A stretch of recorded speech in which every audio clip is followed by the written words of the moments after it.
Students, uh, welcome you all in the session for class 8. Topic is square and square root. So we have seen already the introductory part of square and square root. So we will see today next to square and square root. Our heading will be perfect square number. So student, here what is a perfect square number? So if a number can be expressed in the form of square of some numbers, then given number is called perfect square number. For example, you see 1 can be expressed as 1 square, 4 can be expressed as 2 square, 9 can be written as 3 square, 16 can be written as 4 square, 25 equal to 5 square, 36 equal to 6 square. So all these examples are of such type of numbers which is equal to square of some other number. So such numbers are called perfect square number. So far these numbers are smaller, no doubt these are smaller number where we can orally find out that given number is square of which number. But while we have the larger number, then it is difficult to reply orally that whose square of number is this given larger number. In such cases, the process is, first of all, for the given number we will find its prime factors, and writing all its prime factor we will arrange them into square power, 2 power. If all factors can be arranged in square form, then given number is called perfect square number. And if any one factor remains alone, not in power 2, not in square form, then that number is called not a perfect square number. Here we are just taking one example of such numbers, larger numbers, say 196. To verify that 196 is a perfect square or not, for this what we have done here, in the margin you see here, we have calculated the prime factors of 196, which comes 2 into 2 into 7 into 7.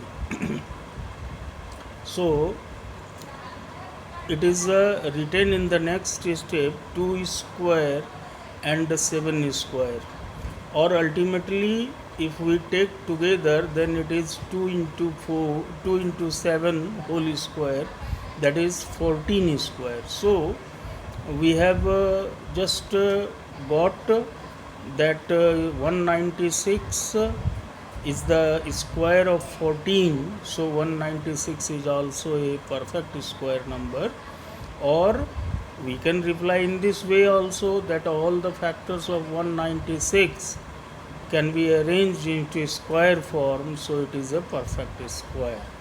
Now similarly here one more question is to verify whether it is perfect square or not, 512. So similarly we will do for the given number 512, we will find its factor.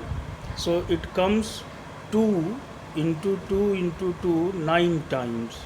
Now if we write these factors in square form taking 2 at a time, then it is 2 square into 2 square into 2 square into 2 square into 2. So 1 2 comes alone, not in paired form, not in square form. So this clearly indicates that 512 is not a perfect square number. So I hope you have got the idea that what do we mean by perfect square number. So this can be defined in two ways. Either we say a number which can be expressed in square form of other number, some number, then it is called perfect square, or we can define in this way: if all the factors of a given number can be arranged into square form, then a given number is called perfect square. Now on the basis of these, we will discuss some words problem related to perfect square number. So let us see. First one is, find the least number by which 180 must be multiplied to make it a perfect square. Also find its square root. So here student, the question says by which smallest number 180 must be multiplied to make it perfect square. It means 180 is presently not a perfect square. So we have to multiply it by a smallest number to make it perfect square. So for this, what we will do, we just as we have seen in previous example, for given number we will write its all factors and will arrange into a square form, which comes 2 square into 3 square into 1 5. So this 5 is alone, which makes 180 not a perfect square. So now the question is, by which number, by which smallest number we should multiply. So clearly, since 1 5 is there, so it needs 1 5 more. It means if we multiply 180 by smallest number 5, then it will become a perfect square. So this is the answer of first part of the question, that 5 is the smallest number by which 180 must be multiplied to make it perfect square. Now the second part of the question is, also find the square root of perfect square number so obtained. So it means we have to now obtain the perfect square number. As per our statement, according to that, our perfect square number will be equal to 180 into 5, as we have stated earlier that by 5 it should be multiplied. So perfect square number, our perfect square number is 900.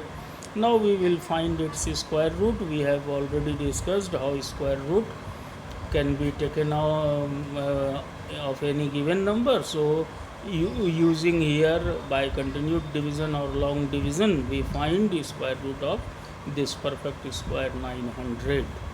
Okay, so which comes 30. Okay, now we take another question, where the question is, find the least number by which 108 must be divided to make it perfect square number. Also find its square root, the perfect square number so obtained. So again we will do the same procedure.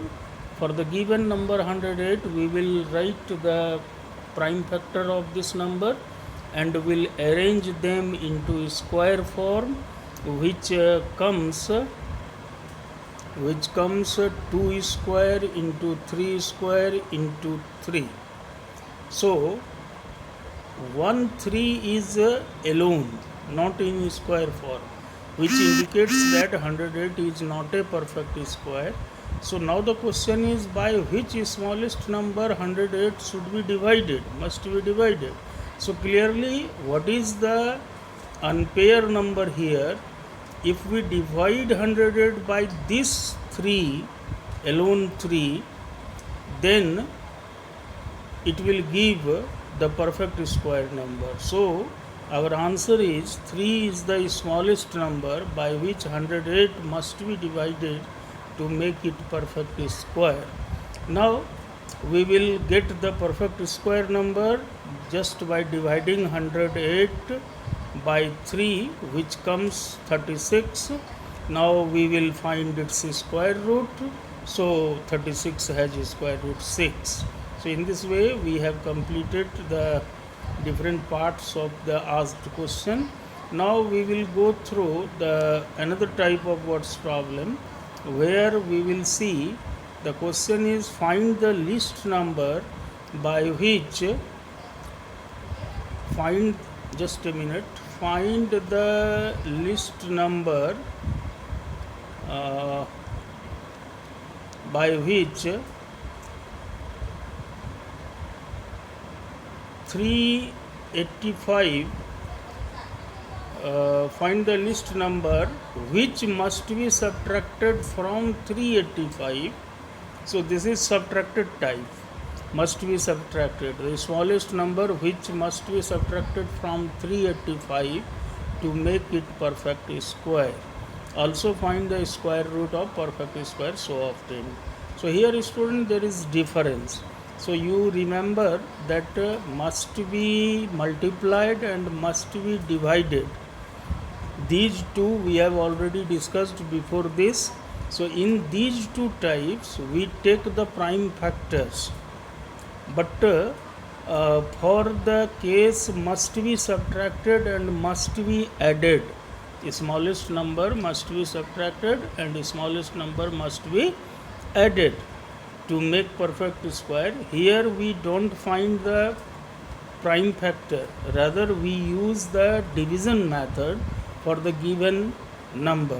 So here you see 385 we have taken in division column and we find its square root normally, then 24 is remainder there.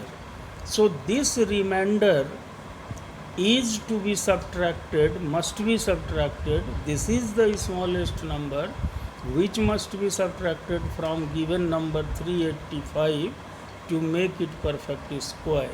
So this is the answer of first part. Now we will get the perfect square number by subtracting 24 from 385. So it will be 361.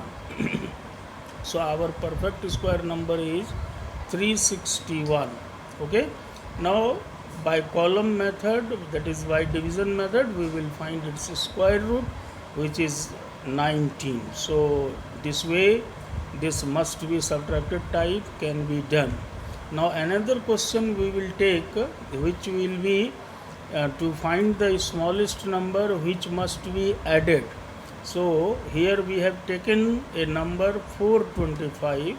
So to find here the smallest number which must be added to 425 to make it perfect square, and later on we will find its square root of the perfect square number so obtained. So for this we again use column method, and normally by taking 425 into column we find its square root, which comes 20 here with some remainder 25.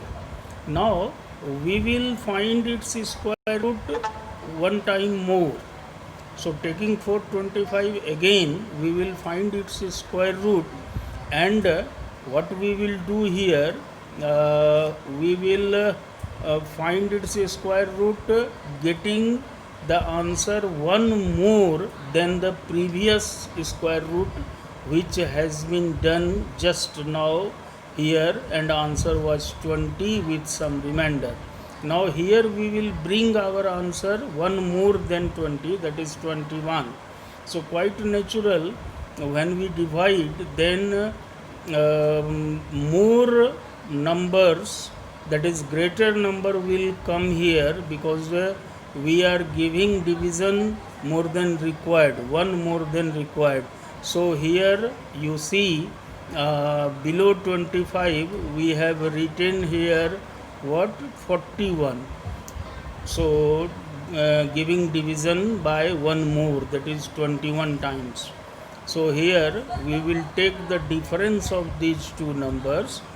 मतलब स्पष्ट है कि must be added type में हम लोग क्या करेंगे कि नॉर्मली दिए हुए नंबर का स्क्वायर रूट निकालेंगे, जितना आंसर आएगा और जो रिमाइंडर रहेगा उस आंसर को देखकर उससे एक ज़्यादा बार यहाँ देंगे, जिस वजह से क्या होगा कि नंबर जो जिसको डिवाइड देना है उसके नीचे बड़ा नंबर आ जाएगा, क्योंकि हम लोगों ने जो ज़रूरत है उससे एक ज़्यादा बार दिया है। हम लोग इस दोनों नंबर का डिफरेंस ले लेंगे 41 और 25 का, as here written that difference equal to 41 minus 25 which gives 16. So 16 will be the answer of that smallest number which must be added to 425 to make it perfect square. So must be added type में हम लोग actually दो bar square root निकालेंगे column method से दिए हुए number का, एक बार नॉर्मली जितना जाएगा और दूसरी बार उससे एक ज़्यादा। तो एक ज़्यादा देने से हमारे पास जिस नंबर को डिवाइड देंगे उसके नीचे उससे बड़ा नंबर आ जाएगा। इस दोनों का डिफरेंस ले लेंगे, वही हमारा रिक्वायर्ड स्मॉलेस्ट नंबर होगा जो उस दिए हुए नंबर में जोड़ा जाएगा, तभी वो परफेक्ट स्क्वायर बनेगा। So in this way 16 is the smallest number which must be added to the given number 425 to make it perfect square। ये आंसर हो गया। अब हम लोग परफेक्ट स्क्वायर ऑब्टेन करेंगे, जो हम लोगों ने स्टेट किया है कि 16 जोड़ा जाएगा, तो 425 प्लस 16 जिससे बन गया 441, और फिर उसका स्क्वायर रूट हम लोग किसी भी मेथड से निकाल लेंगे जो 21 आएगा। इस तरह से ये मस्ट बी एडेड वाला वर्ड्स प्रॉब्लम हम लोग बना पाएंगे। नेक्स्ट कुछ और वर्ड्स प्रॉब्लम है जो हम लोग जल्दी से देख लें। जैसे यहाँ एक क्वेश्चन है कि वो स्मॉलेस्ट नंबर निकालें 4 डिजिट का जो परफेक्ट स्क्वायर होता है। मतलब 4 डिजिट का स्मॉलेस्ट नंबर तो 4 डिजिट का यहाँ पर ग्रेटेस्ट नंबर लिया गया है कि find the largest number of 4 digit which is a perfect square, कि 4 डिजिट के 4 अंकों के सबसे बड़े नंबर को बताएं जो परफेक्ट स्क्वायर हो। तो एक्चुअली 4 अंकों के सबसे बड़े नंबर तो 9999 होता है, लेकिन ये परफेक्ट स्क्वायर नहीं है। तो हमें वो नंबर खोजना है जो 4 अंक में बड़ा से बड़ा भी हो और परफेक्ट स्क्वायर भी हो। इसके लिए हम लोग क्या करेंगे, कॉलम मेथड से इसका स्क्वायर रूट निकालेंगे। आप देख रहे हैं यहाँ स्क्वायर रूट लेने से रिमाइंडर 198 बचता है। अब आप सोचिए कि लार्जेस्ट नंबर 4 डिजिट का 9999 होता है, जिसमें एक भी यदि जोड़ दें कम से कम तो वो 5 डिजिट में चला जाता है। तो यहाँ हम लोग ऐड नहीं कर सकते इस नंबर में। तो इसका मतलब है कि ये मस्ट बी सब्ट्रैक्टेड टाइप का क्वेश्चन है, जिसमें रिमाइंडर जो बचा उसको यदि हम लोग माइनस कर दें लार्जेस्ट नंबर ऑफ 4 डिजिट से, तो हमें जो नंबर मिलेगा वो परफेक्ट स्क्वायर हो जाएगा। तो ये याद रखना है कि चूँकि लार्जेस्ट नंबर में जोड़ा नहीं जा सकता, क्योंकि एक भी जोड़ने से वो डिजिट बढ़ जाएगा, इसलिए ये घटा कर बनाया जाएगा। यानी ये मस्ट बी सब्ट्रैक्टेड टाइप्स का है, और इसमें नॉर्मली हम लोग स्क्वायर रूट निकाल लेंगे लार्जेस्ट नंबर का। उसके बाद जो रिमाइंडर बचेगा उसको माइनस कर देंगे, तो हमको लार्जेस्ट नंबर 4 डिजिट का मिल जाएगा जो परफेक्ट स्क्वायर होगा, जो यहाँ 9801 है। फिर इसका स्क्वायर रूट निकालना है, ये कहा गया है क्वेश्चन में, तो आप इसका स्क्वायर रूट फिर कॉलम मेथड से निकाल दीजिए। इसी के अपोजिट एक क्वेश्चन और है जो हम लोग देखेंगे अभी, कि स्मॉलेस्ट नंबर निकालिए, कितने डिजिट का लिया गया है, 4 डिजिट का, जो एक परफेक्ट स्क्वायर हो। अब आप सोचिए कि स्मॉलेस्ट नंबर 4 डिजिट का तो 1000 होता है, तो उसमें यदि हम एक भी घटा देंगे तो वो 3 डिजिट में चला जाएगा, क्योंकि 4 डिजिट का ये सबसे छोटा नंबर है। उसमें एक भी माइनस करेंगे तो वो 3 डिजिट में चला जाएगा। इसका मतलब ये माइनस वाला टाइप नहीं है, ये प्लस वाला टाइप है। प्लस वाले यानी मस्ट बी एडेड टाइप से इसको बनाएंगे, तब हमको स्मॉलेस्ट नंबर 4 डिजिट का मिलेगा, जो परफेक्ट स्क्वायर होगा। इसके लिए हम लोग क्या करेंगे, सबसे पहले 4 डिजिट का स्मॉलेस्ट नंबर ले लेंगे जो 1000 होता है, उसका कॉलम मेथड से स्क्वायर रूट नॉर्मली निकालेंगे जो निकल रहा है 31। इसके बाद एडेड में आप पढ़े हैं कि 2 बार स्क्वायर रूट निकालते हैं, तो दोबारा से एक ज़्यादा आंसर लाकर 32 लेंगे आंसर में, और फिर वही बड़ा नंबर नीचे आएगा, उसका डिफरेंस लेंगे, तो डिफरेंस 24 आया। इसका मतलब 24 यदि हम इसमें जोड़ देंगे तो हमको सबसे छोटा नंबर 4 डिजिट का मिलेगा जो परफेक्ट स्क्वायर होगा, और वो नंबर होगा 1000 + 24 यानी 1024। सिमिलरली कुछ 1-2 वर्ड्स प्रॉब्लम और हैं, वो भी हम लोग देख लें जल्दी से। जैसे यहाँ एक क्वेश्चन है, 1 मिनट मैं होल्ड करता हूँ ज़रा सा 1 मिनट के लिए।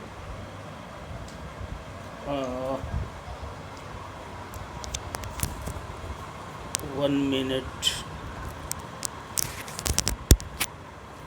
Yeah. So now we will take the question.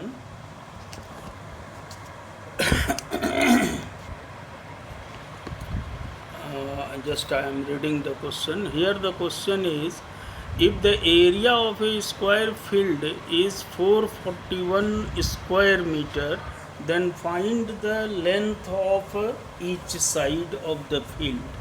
So here student you see, क्या क्वेश्चन है? क्वेश्चन है कि एक स्क्वायर डिज़ाइन का फील्ड है जिसका एरिया हमको बता दिया गया है, और वो एरिया है वह 441 स्क्वायर मीटर। तो उस फील्ड का हर एक साइड कितना मीटर है, इसके लिए आप देखें क्या किया गया है कि square area of square field equal to होगा साइड इंटू साइड। मान लिया कि इसका हर एक साइड x मीटर है, तो अकॉर्डिंग टू क्वेश्चन एरिया के नीचे हम लोग 441 लिख देंगे, और इधर side into side x into x. अब ये हो गया 441 इक्वल टू एक्स स्क्वायर, यानी एक्स स्क्वायर इक्वल टू 441। तो x निकालेंगे यानी स्क्वायर हटाएंगे, ये स्क्वायर हटाएंगे, तो ये हटाने का मतलब है राइट साइड में जो चीज़ें हैं उसका स्क्वायर रूट हो जाएगा। यानी आप यहाँ चाहें तो एक फार्मूला का रूप यूज कर सकते हैं कि 1 side of a square field is equal to square root of area given. इस फार्मूला से भी आप बना सकते हैं, यानी 441 का हम लोग यदि स्क्वायर रूट ले लें तो ये हमको बता देगा कि उस फील्ड का हर एक साइड कितना है। इस तरह से length of side of the field is 21 metre. So ये भी एक वर्ड प्रॉब्लम है। एक और हम लोग देखें कि एक गार्डनर के पास 1230 प्लांट है, 1230 प्लांट्स है एक माली के पास, एक बागवानी करने वाले के पास। वो चाहता है कि इस प्लांट्स को हम ऐसे लगाएं कि एक लाइन में, एक रो में उतने पौधे हों जितना रो की संख्या हो, यानी पौधों की संख्या हर एक रो में और रो की संख्या दोनों बराबर हो।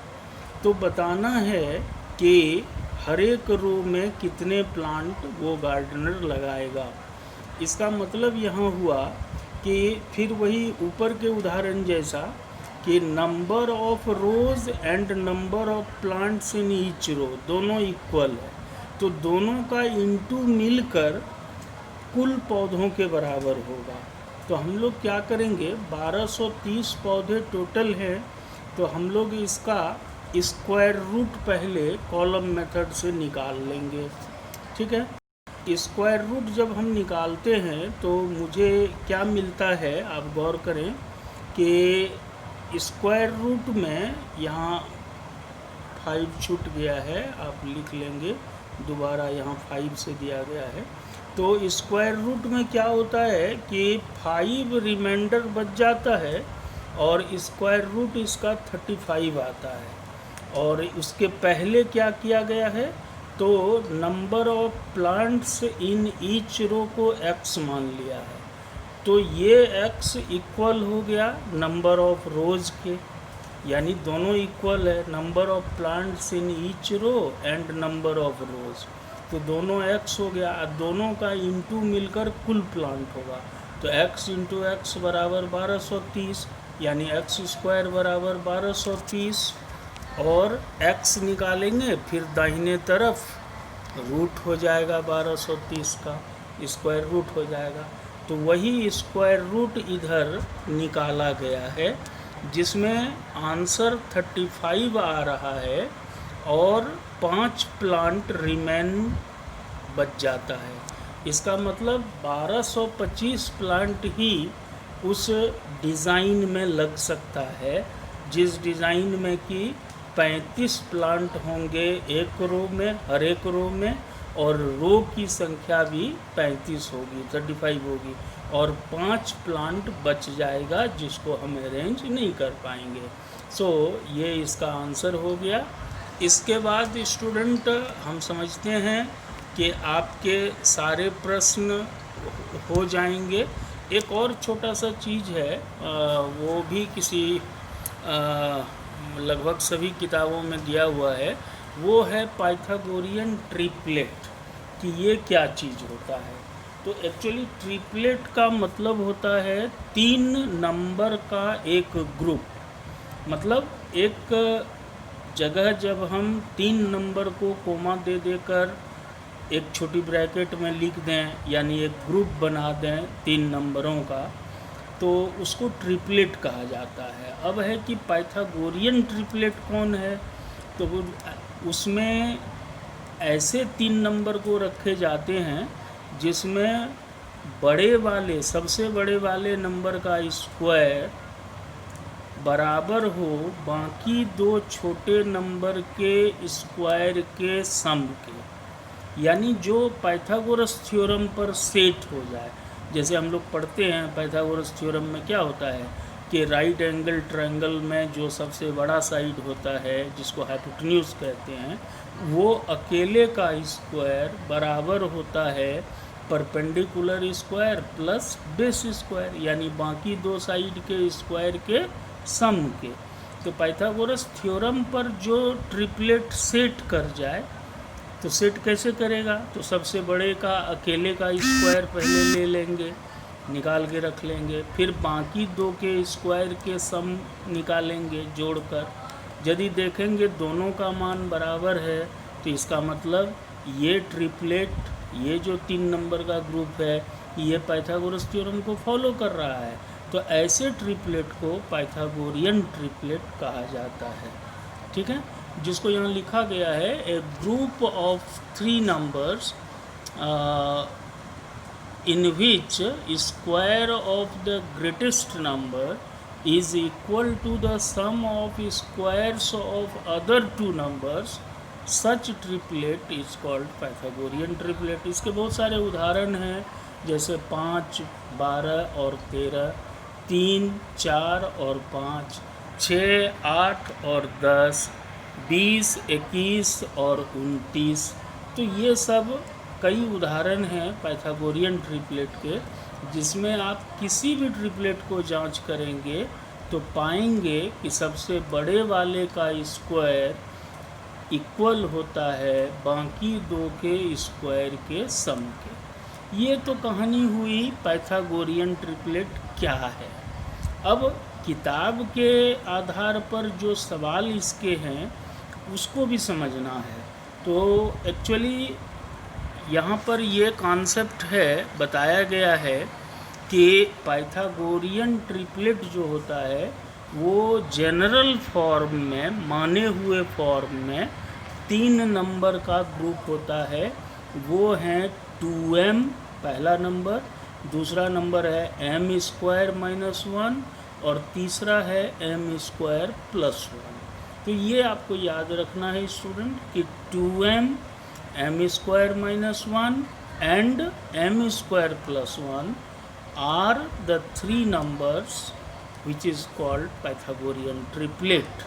तो ये माना हुआ जो 3 नंबर है ये आपको याद रखना है। कौन कौन है ये 3 नंबर? पहला नंबर हुआ 2m, दूसरा नंबर हुआ एम स्क्वायर माइनस 1 और तीसरा नंबर हुआ एम स्क्वायर प्लस 1। ठीक है, और इससे पहले आप पाइथागोरियन ट्रिपलेट समझ भी लिए हैं। उदाहरण यहाँ एक एक्सप्लेन करके दिखाया गया है कि 5, 12, 13। इसमें देखिए सबसे बड़े का स्क्वायर किया 13 का स्क्वायर, तो 13 × 13 169। फिर बाकी दो का स्क्वायर जोड़ा 5 का स्क्वायर और 12 का स्क्वायर को प्लस किया, जो 25 + 144 वो भी 169 हो गया।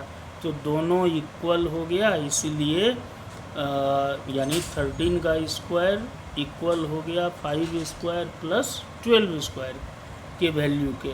तो इस तरह से 5, 12 और 13 पाइथागोरियन ट्रिपलेट हो गया।